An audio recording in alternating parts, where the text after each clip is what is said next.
For those of you who are familiar with the southern coast of Victoria will know that there is an 84-kilometre gap between Cape Wickham on King Island and Cape Otway.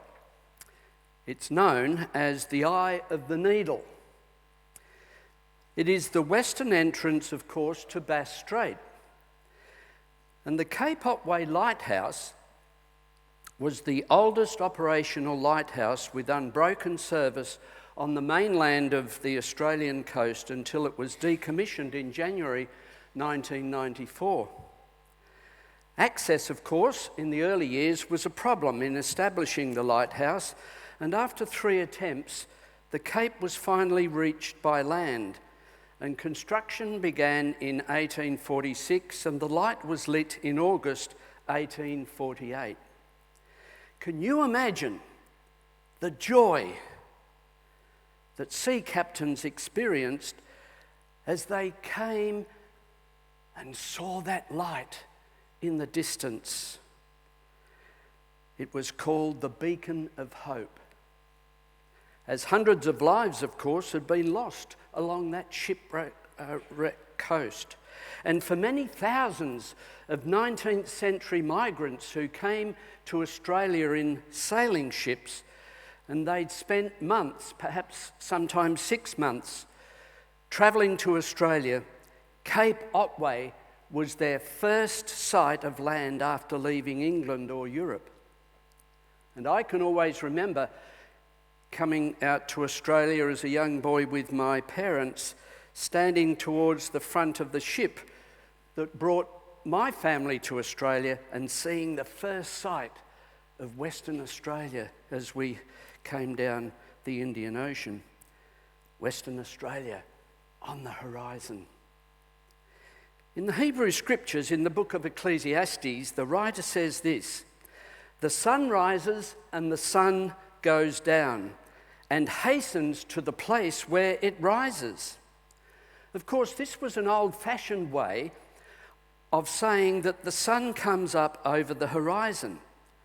The place, that is what we call the horizon, is really the limit of our vision. It is the limit on how far we can see. That imaginary point where the earth and the sky meet each other. And if we are standing at sea level, of course, the horizon is said to be about 2 kilometres away. But if we're able to ascend to about 2 kilometres in the sky, then the horizon stretches out to over 100 kilometres. And if you're sitting in first class on a Qantas 380 at 35,000 feet, you can, of course, see further over the horizon. Many people in history, of course, have been inspired by what lay over the horizon.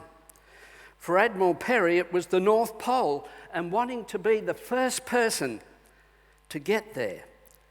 He said this: "For more than 20 years, that point on the Earth's surface has been the object of my every effort."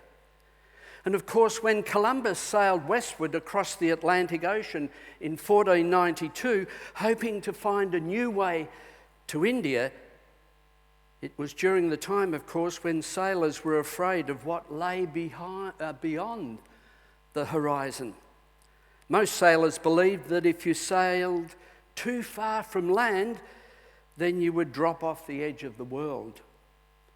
So 3 weeks out in the voyage, the sailors on Christopher Columbus's 3 ships demanded that he turn around.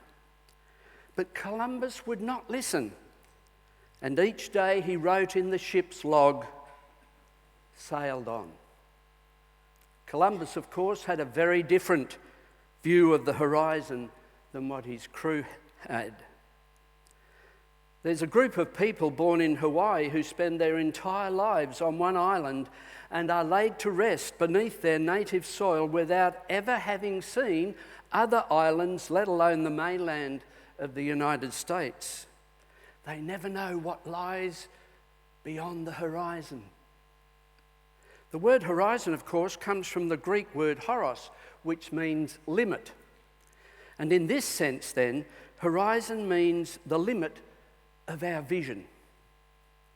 In Paul's letter to the Philippians in chapter 3 and verse 19 that Sully read to us, it was J.B. Phillips' translations. One of the problems of dealing with people who had become enemies of the cross of Christ, Phillips translates the phrase, "This world was the limit of their horizon." This world was the limit of their horizon. And we all know, don't we, people who have limit in their horizon, in their thinking, in their life experiences, and in their outlook on life.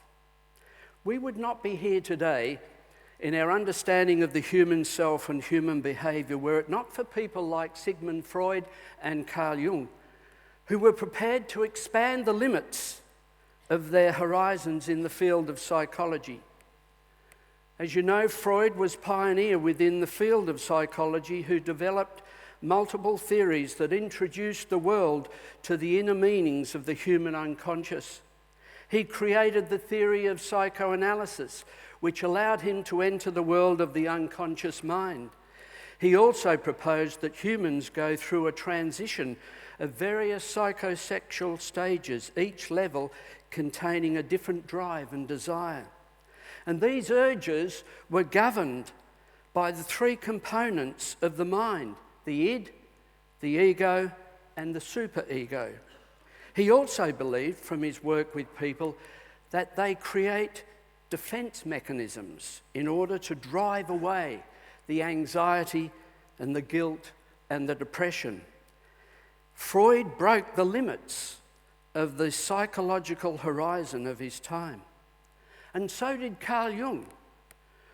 He was also a psychologist and medical doctor who pushed the limits of the psychological horizon. His impact on how psychologists and psychiatrists and other mental health practitioners is still felt today. And one of Jung's areas of research was the study of the analogies between the contents of the conscious in Western humans as compared to the cults, the myths and rituals of more primitive societies. And his theory of symbols was based on his idea that symbols are the key to understanding human nature. He found that humans use similar symbols across cultures and throughout time. And Jung proposed that the psyche exists in three parts: the ego, the conscious mind, personal unconsciousness, and the collective unconsciousness. And the personal unconsciousness involves knowledge and concepts that we have acquired through our lifetime, but sometimes have forgotten and then repressed.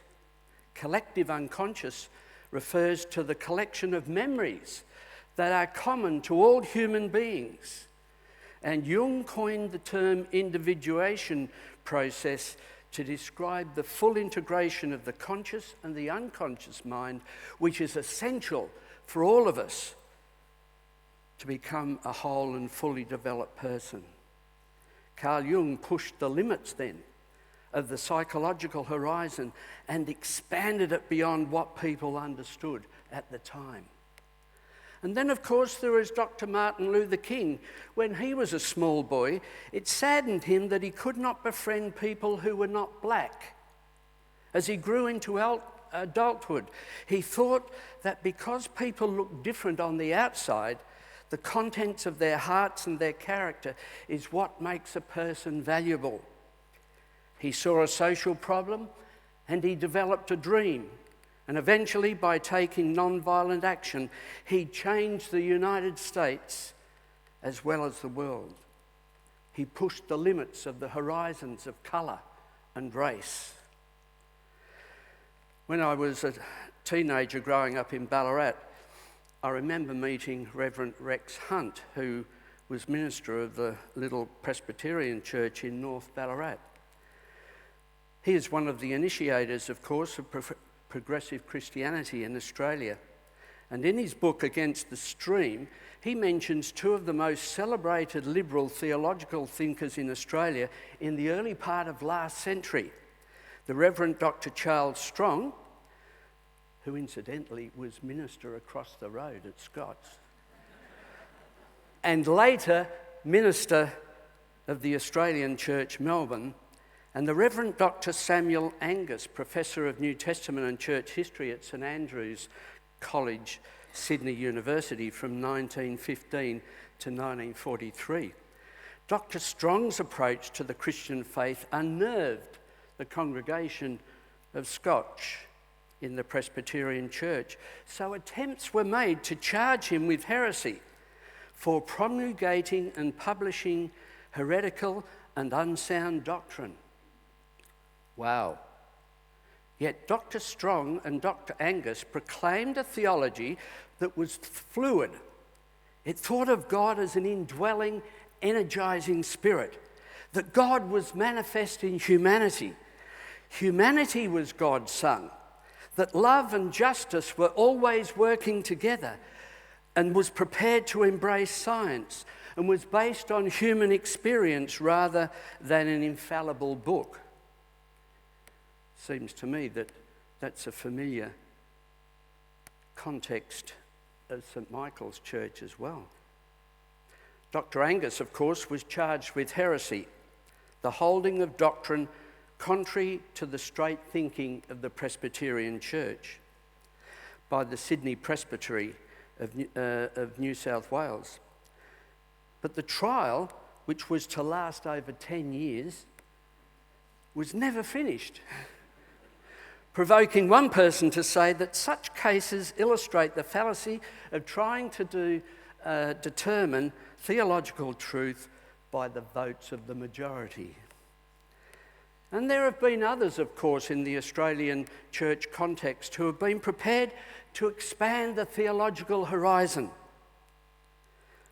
Reverend Alfred Sykes, who arrived in Adelaide in 1904 and was appointed minister of Stowe Memorial Congregational Church, Sykes was the first to expound from the pulpit the ideas of R.J. Campbell's New Theology, which in England triggered a storm of protest that was not repeated until Bishop John Robinson's book, Honest to God, which was published in 1963. In 1974, 20 years before he retired, the Methodist minister Dudley Hyde wrote this book, Rescuing Jesus from the Church. And in this book he wrote, this is what he said, "We have known for 40 years that half the stories in the Old Testament and the miracle stories of Jesus and the virgin birth and the physical resurrection were simply not true in any sense in which the ordinary person understands the word true. And there continues to be significant contributions from outstanding Australian Christians and theologians who are pushing the limits of our theological horizon. People like Dr. Val Webb, Dr. Greg Jenks, ex-priest Michael Morwood, Dr. Nigel Lees, Dr. Keith Rowe, and indeed your own Dr. Francis McNabb, and also our Dr. Margaret Mayhem, who's here today. Any tradition that represents a constant dialogue between the transcendent reality that is the goal of its quest and the constant shifting conditions of this world. As we struggle to find meaning and value in an inescapably flawed existence, each generation then must examine the tradition it has inherited and allow its scriptures to speak to its unique situation. And perhaps the final word can come from another theologian who pushed the limits of the theological horizon, Professor Hans Küng. Hans Küng was a Swiss Roman Catholic theologian whose controversial liberal views led to his censorship by the Vatican in 1979. The Vatican banned his teaching as a Catholic theologian, and in 1980 a settlement was reached at Tübingen University in Germany whereby he was allowed to teach under secular rather than Catholic auspices. In his 1968 book, The Church, he said this: "A church which pitches its tents without constantly looking out for new horizons, which does not continually strike camp, is being untrue to its calling. We must play down our longing for certainty, accept what is risky, and live by improvisation and experiment." That's a great mission statement, isn't it? And he goes on to say this: "However profound a sermon, however solemn an act of worship, however well organised a system of pastoral care, however methodical an instruction, however ingenious a theology, however effective a charity, there is no value in all of this if it is done in a self-congratulating community, a church which only lives for itself."